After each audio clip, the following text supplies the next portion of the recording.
Okay, so for this week's discussion, I chose three questions. The first one being, what are the steps in evaluating a foot injury? Right? In those steps, there's five different steps. Right. The one, check the appearance of the actual foot or the injury. Uh, Two, assess the blood flow. So that means making sure blood's flowing correctly. It's not There's no clottage. There's nothing that can damage that area. Number three, test your foot and ankle function and flexibility. So what you can do there is maybe kind of see if you can plant, if you can rotate your foot, the basic movements of your foot and ankle, make sure everything's working properly. Four, evaluate sensation. How I thought of this was maybe kind of like grabbing a thumbtack, kind of pricking at it. Okay, or do you feel this here? Do you feel that there? The moment that you think, or the moment that you notice that you have no sensation in your foot, that's when you kind of start taking things into consideration. Like, okay, maybe there might be something wrong with, well, there's obviously something wrong with it if you have no sensation in your foot. And five, examine your level of pain. Again, I would say it's almost the same thing. Kind of just, by lifting it or touching it in certain areas, you can say, hey, how does this feel? If that hurts, give me this on a scale of 1 through 10. What's your pain? From 1 being the lowest to 10 being excruciating pain. There's also three tests that go along with it, which are anterior drawer test, the talar tilt test, and I'm sorry if I mispronounce this, but the Kliger external rotation test. I don't know if it's Kliger or Klager.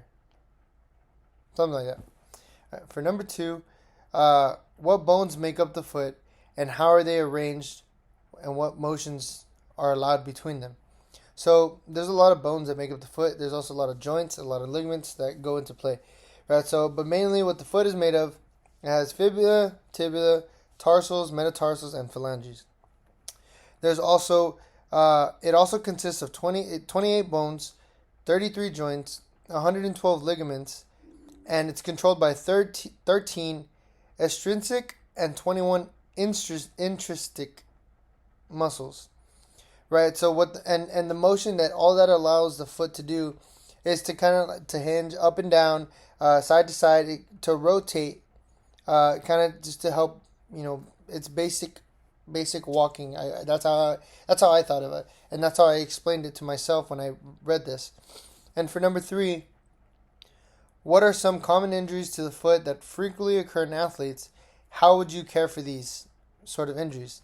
So the most common injuries to athletes can be Achilles tendonitis, plantar fasciitis, stress fractures, ankle sprains, and heel spurs.